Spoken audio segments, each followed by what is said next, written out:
భారతదేశంలో సైబర్ నేరగాళ్ల ఆగడాలు బాగా పెరిగిపోయాయి. స్టాక్ మార్కెట్లో పెట్టుబడులు పెడితే భారీ లాభాలు వస్తాయంటూ చాలా మందిని మోసం చేస్తున్నారు.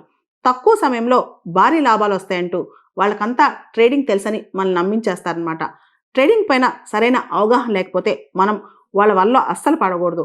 వాట్సాప్ గ్రూప్స్ కావచ్చు, లేదా నకిలీ నిపుణులు కావచ్చు, వీళ్ళందరూ కూడా వాట్సాప్ గ్రూప్స్ పెట్టి దొంగ స్క్రీన్ షాట్స్ పెట్టి వాళ్ళ వల్లే లాభాలు వచ్చినట్లు వాళ్ళనే గ్రూప్లో చెప్పిస్తూ ఉంటారనమాట. అంటే వాళ్ళే ఒక టీంకి ఏర్పడి మీ వల్ల మాకు ఇంత లాభం వచ్చింది, అంత లాభం వచ్చిందని చెప్పిస్తూ ఉంటారనమాట.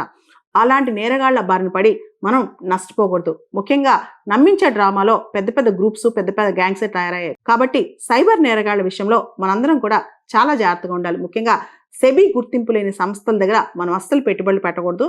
దానికి సంబంధించి కూడా పూర్తి స్థాయిలో అవగాహన ఉండాలి. స్టాక్ మార్కెట్లో భారీ లాభాలు వస్తాయని చెప్పి ఇక్కడే పెట్టుబడులు పెట్టాలని చెప్పి మనకు వచ్చే మెసేజ్లు, గ్రూప్స్ ఇమీడియట్గా మనం నమ్మకూడదు అనమాట.